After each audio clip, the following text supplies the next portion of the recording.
Biz sizga go'zal qalbingiz haqida eslatish uchun keldik. Chunki siz qalbingiz emassiz.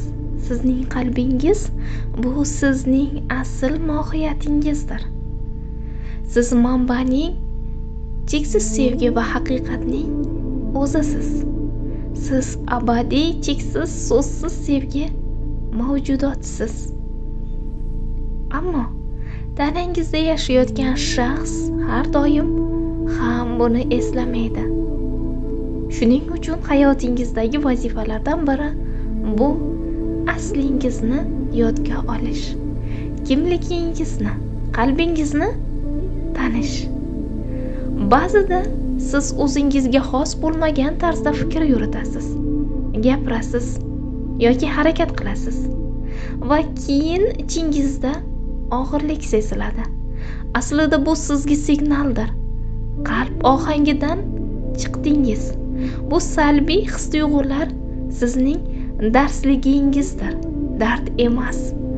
Ular sizga o'z holatingizni ko'rsatadi, sizni o'zingizga qaytaradi.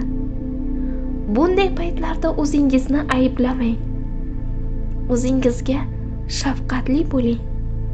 O'zingiz yaratgan cheklovli fikrlar, yolg'onlar va og'riqlardan o'tib asl mohiyatingizga, sevgiga qayting.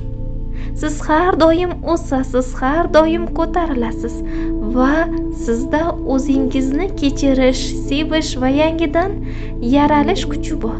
Chunki sevgi hech qachon hukm qilmaydi. Sevgi shunchaki bor.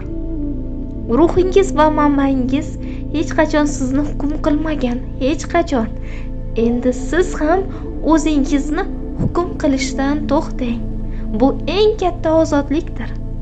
Yorug'likni tanlang, qalbingizni tanlang. Chunki bu sizning tug'ma haqiqatingizdir. Va biz sizning mehribon yo'lboshchilaringiz.